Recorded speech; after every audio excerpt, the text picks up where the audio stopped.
Good morning. It's Tuesday, the 22nd of April, and this is Govindraj Ethiraj, headquartered in broadcasting as well as streaming from Mumbai, India's financial capital, and the top stories and themes. The markets start the week with a bang. Gold hits a fresh high, but the dollar is down. Oil price volatility is making it difficult to project outlook. And China sends back 2 ordered Boeing aircraft. Air India and Malaysian Airlines reach out to Boeing to buy them and other aircraft that are not now going to China. Garment exporters want to exploit the 90-day tariff pause but are finding it tough to freeze pricing with US importers.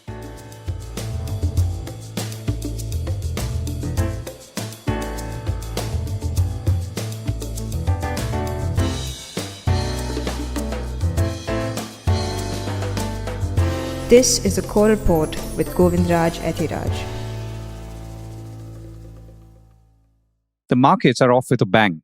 While there are good reasons for why Indian markets are strong right now, there are no clear good explanations except to say that India is in a rain shadow of sorts, protected from the global chaos in trade and capital flows to a fair extent and benefiting to some extent. Christopher Wood, global head of equity strategy at Jefferies, the broking house, has recommended investors sell US stocks and hike exposure to India as the flip-flop of tariffs by US President Donald Trump has put markets on the edge, according to a reported Business Standard. So that's one good reason. The other factor is, of course, trade discussions with the United States are only likely to get better from here on, at least from India's perspective, and possibly things could land somewhere between that 10% flat tariff in force and the 26% threatened tariff. Of course, nothing is predictable in this department. US stocks are still trading at 19.2 times forward earnings, and global investors should continue to reduce positions in favor of Europe, China, and India, according to Christopher Wood. He said that this does not mean that Trump cannot generate new positive momentum by the approach already suggested, namely dramatically scaling back tariffs and refocusing on tax cuts and deregulation. But it does mean that the base case remains US underperforming other stock markets in the context of a weakening US dollar and a bearish treasury bond market, Christopher Wood wrote, adding that they were increasing their weightage in India in the region. The major indices continue to rise and their northward march for the 5th consecutive trading session, with banking, IT, and auto sectors doing well. The BSE Sensex rose 855 points to close at 79,408, while the Nifty 50 was up 273 points to close at 24,125. So the Sensex has now rallied about 7.5% of 5,562 points in the last 5 straight trading sessions, and the Nifty 50 has risen about 7.7% or 1,726 points in the same period, according to a calculation by Business Standard. So the broader markets have outperformed the benchmarks, with the Nifty Mid-Cap 100 and the Nifty Small-Cap 100 rising about 2.5% and 2.2% on Monday. Now, the Nifty Bank Index, which represents about 12 large and mostly liquid bank stocks in India, has hit a fresh high, rising as much as 2% or close to 2% on Monday, pushing past its previous record in September last year.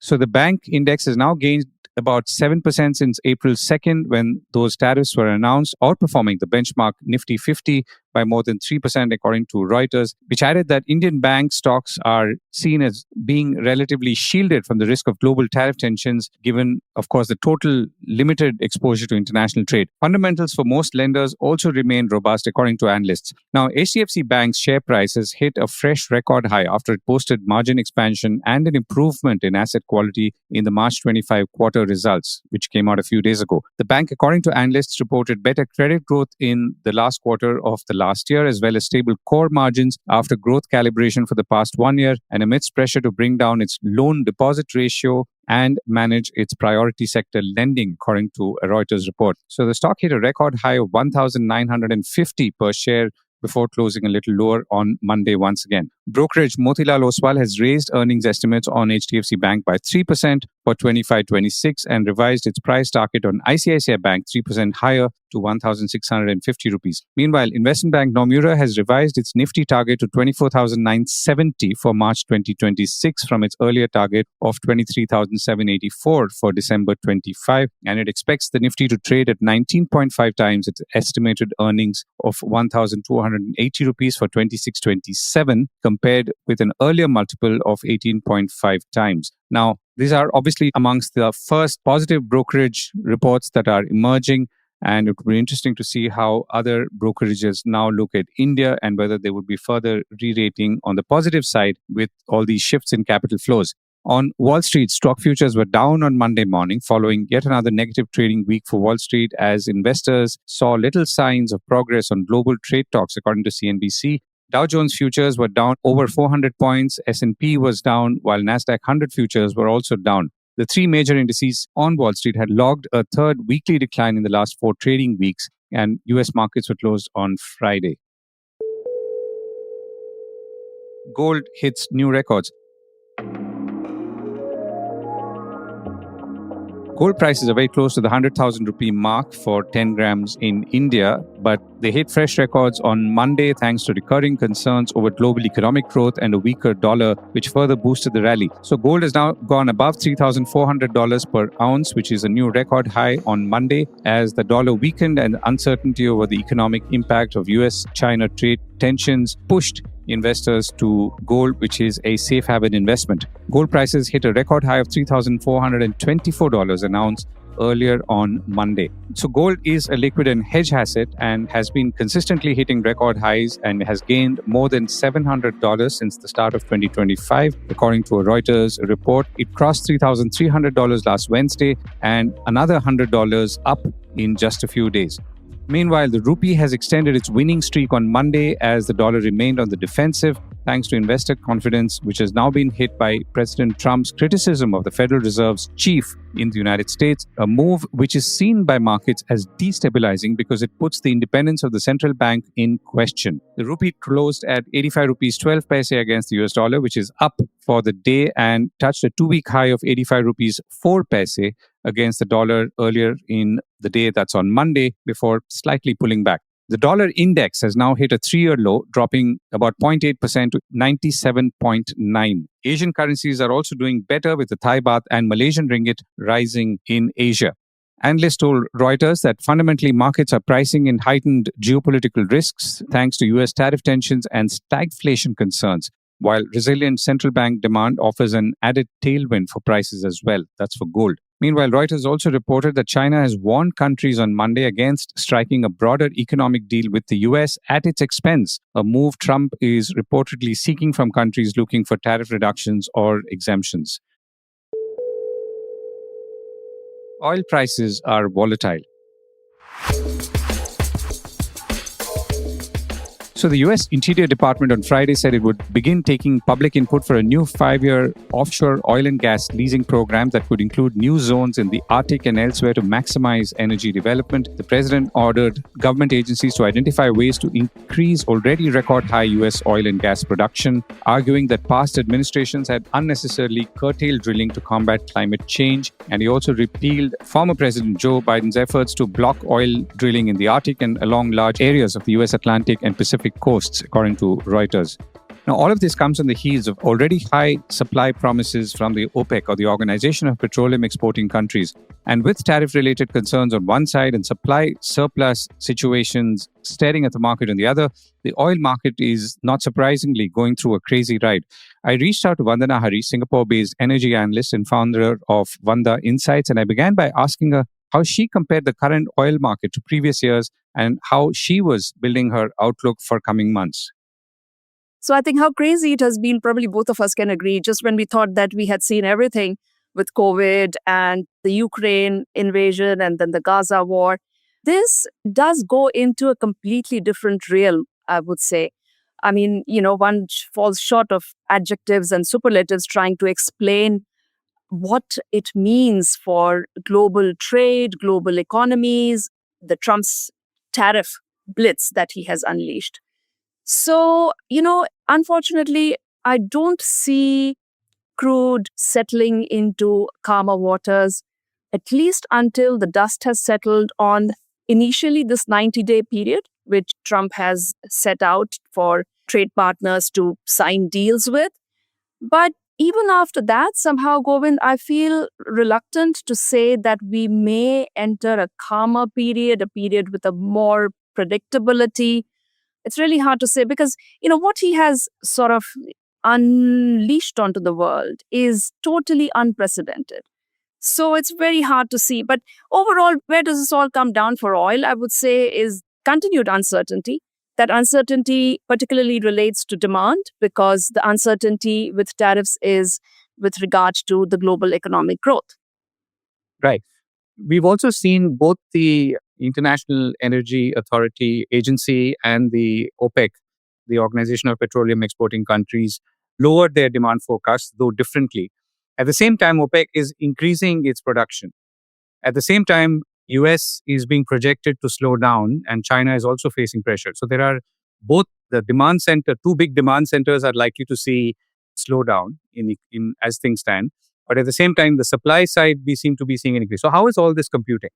As of now, the crude complex is far more guided by demand worries, because again, on sort of economic uncertainties and what that means for oil demand, we are in totally uncharted territory with regards to Trump's tariffs. As far as supply is concerned, yeah, you mentioned OPEC is increasing supply after a long period of restraint, in a prolonged period, I should say. The 2.2 million barrels per day of voluntary cuts, as they're calling it, by just 8 members, were actually supposed to start being unwound late last year. But, they've been pushed back again and again. And finally, they are starting to happen. OPEC did spring another surprise at the market a few days ago when they said that they'll actually accelerate bringing back this oil into the market, which was a complete U-turn from their philosophy of, bringing that oil back very, very gradually, cautiously. So that is also something the market had to factor in while we're talking about surprises. On the supply side, the other impact is going to be much more longer term. So you will have noticed already discussions of how US shale, for instance, the major driver of US oil production growth, needs much healthier, higher prices than what we are seeing now, right? So at WTI in the low 60s is probably going to snuff out shale production growth. But however, the market is not factoring that in because that should have been a bullish factor, right? But you don't price that in because that's a very slow acting force. Okay, so if you were to now look at how things could evolve in coming weeks or months, what are the factors you think will play a role in the way oil prices could move or not move? I think on the tariffs front, a big hint on what might change the course quite dramatically lies in the events of last week. So you'll recall last week what happened was the market sort of ran away with the narrative that it looks like China and US both very willing and open to come to the negotiating table. Now it was premature. We saw crude jump by almost 3% last Thursday as a result of it. So that, to my mind, is now, of course, that was quite premature. It doesn't look like the US and China have even set any timetable to start their talks, so it's far away. But that could change the course quite dramatically of sentiment as far as oil market is concerned. Now, I'm not speaking here about the overall financial market sentiment, but definitely for oil, a rapprochement, potential for a thaw between the trade dispute between US and China, that could lift some of the pressure we are seeing on crude. But then again, I think we can't count those chickens before they're hatched. As of now, it looks like pretty much a stalemate. The other area, continue looking at rather, would be the US sanctions regime. So we know they've been tightening sanctions against Venezuela, Iran. As of now, all of this is also pretty much factored into the market. But on the flip side, if the Ukraine ceasefire deal does begin to crystallize and the US starts looking at pulling back some of the sanctions against Russia, I would expect that to be a bearish pressure on crude. The US wants to export more LNG, and countries like India might import more LNG in order to balance the tariff discussions and find some leeway. How do you see that changing or impacting the overall oil economics or oil and gas economics? Yeah, that's an interesting question, Govind, and a really curious phenomenon to my mind, because it's not just India. A horde of Southeast Asian nations are making a beeline, already starting to promise that they will buy more oil, more gas from the US. China is the only exception. China has actually cut back dramatically. It has almost stopped buying US LNG and it has dramatically cut back crude imports. But the rest of the world, of course, Canada and Mexico are exceptions, right? They are actually exporters to the US. But the rest of the world is making a beeline, wanting to buy more crude and LNG. The thing is, this is not necessarily a clear economic decision. So I think it's going to be quite complicated for policymakers and the companies within these countries that are committing to buy, weighing, okay, how much do we gain in saving on import tariffs by the US? And how much do we lose by potentially buying US LNG and crude when cheaper alternatives were available? If you really want to get to the bottom of this, it's going to be a very, very complicated mathematics, if at all you can actually calculate all of it. I suspect the decisions will be made on a very political basis right now because, let's face it, I mean, most of these countries have their backs to the wall. So they are going to promise they will, and the US is in growing exporter, major net exporter of energy. So I think the problem might also be on the US's end when it has agreed to supply to all these countries, and then it needs to balance, right? How, because it's got this limited quantity to sell, and how does it, where does it export and where it doesn't? In short, I can only say that, it will take a long time for us to see how the cookie crumbles and, how the US manages its commitments to supply, how the countries are what the countries are able to get in return for these promises. Vandana, thank you so much for joining me. Thank you, Govind. Garment exporters are trying to freeze prices. Tirupur, India's garment export hub in Tamil Nadu, is reportedly seeing more orders shifting from countries like China, Vietnam, and Bangladesh, all of which are hit with higher tariffs by the United States. On the other hand, uncertainty reigns supreme amongst smaller exporters like the members of the Tirupur Exporters and Manufacturers Association, whose 1,200 members are mostly small enterprises with turnovers below 10 crore rupees. Some 600 of these members are exporters, all of whom are based in Tirupur. Now, this is a trying period for both the exporters and importers because the importers want the exporters to bear half the cost of the higher tariffs, and both are trying to negotiate their way out. Tirupur is India's largest textile cluster, accounting for 90% of the country's cotton knitwear exports and 55% of overall knitwear exports, and recorded its highest ever export revenue of about 40,000 crore rupees in 24-25. That's the year that's just ended. Thanks also to orders from Bangladesh shifting here, according to a Business Standard report. I reached out to Gr. Senthilvel, Secretary of the Tirupur Exporters and Manufacturers Association, and began by asking him what kind of apparel his members were mostly manufacturing and the difference in value add between Indian exports and other countries, and if that mattered. All type of garments which are given by the end customer. I mean, end customer means you use importers, traders, what are the garments they want, we will make it and send it to them.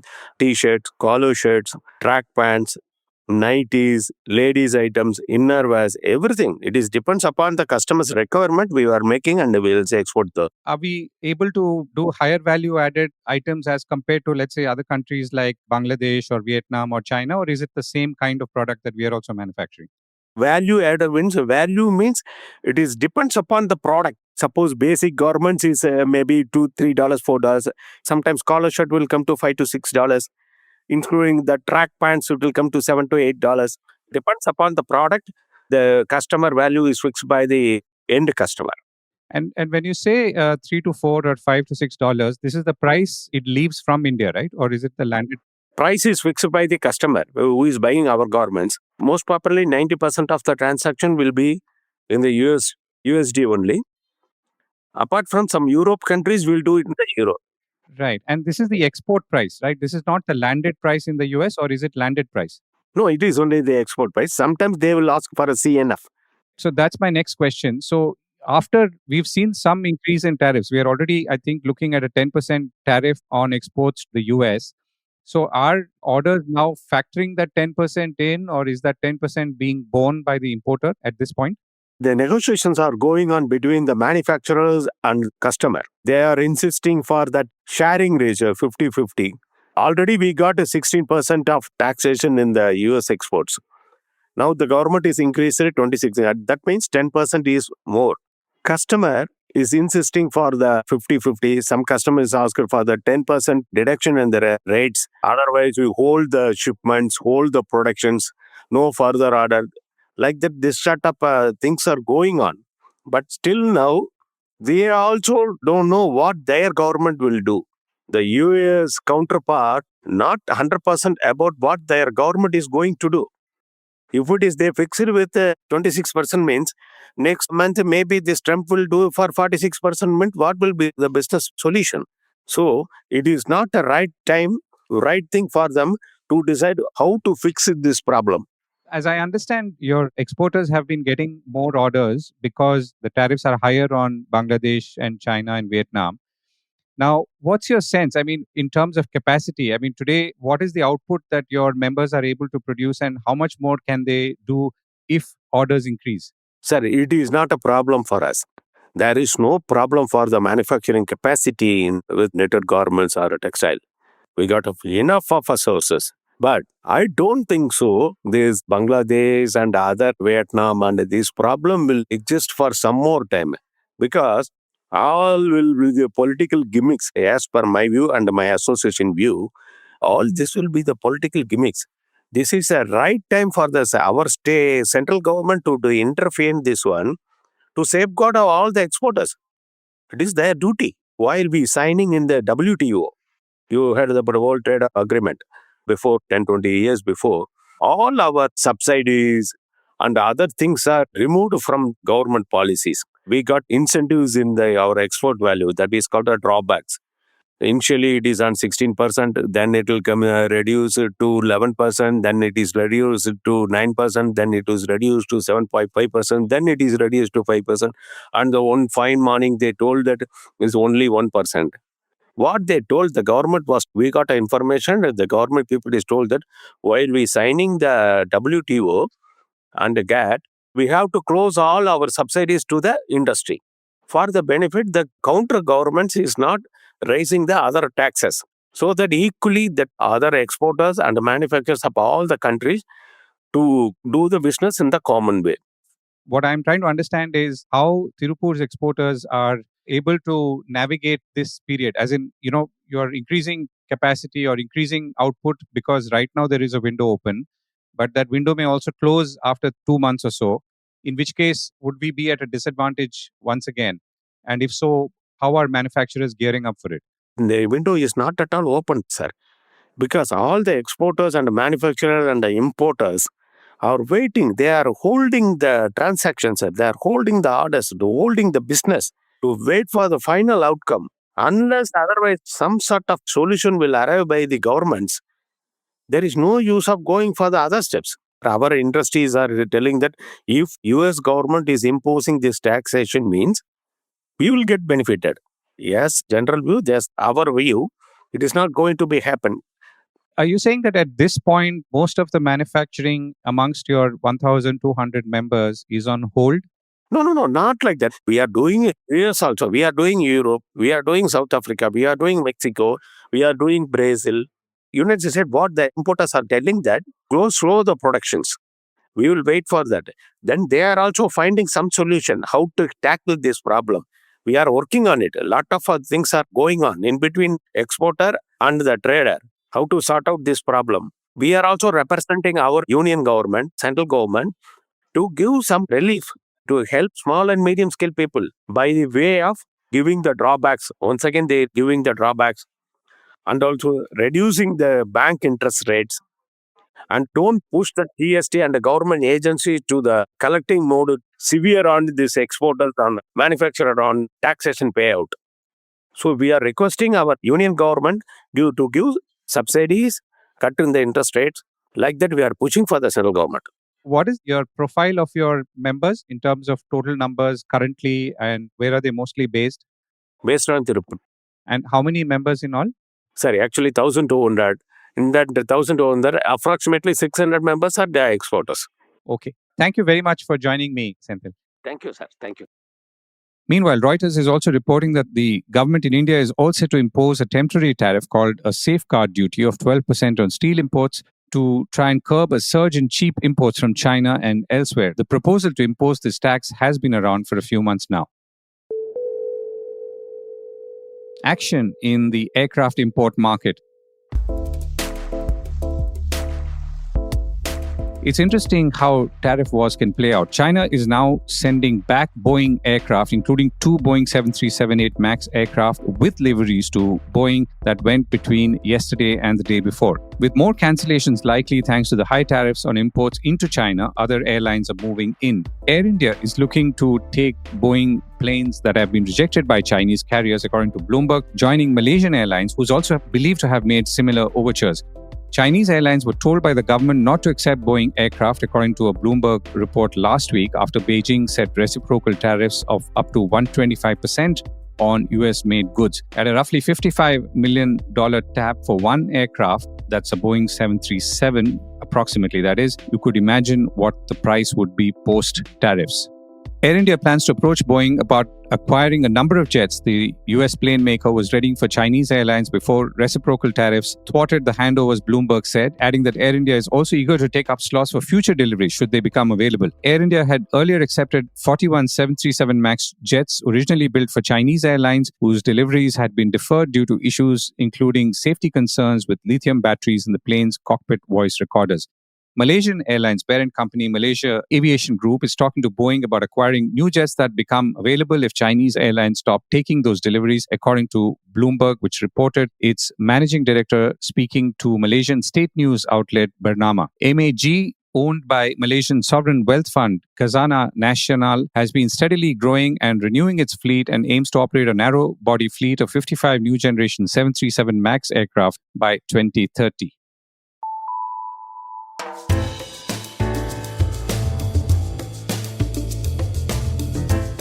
That was the Core Report with me, Govindraj Ethiraj. Do stay connected with more of our coverage at the Core. You can check out our website or sign up to our newsletter for our exclusive stories, one in-depth feature a day on www.thecore.in. Do also track us on LinkedIn, where we usually post synopses or extracts of our top stories and interviews. We would love your feedback on how we can make business more interesting and relevant, including, of course, India's vibrant manufacturing sector. So write to us at feedback@thecore.in, and thank you once again for listening.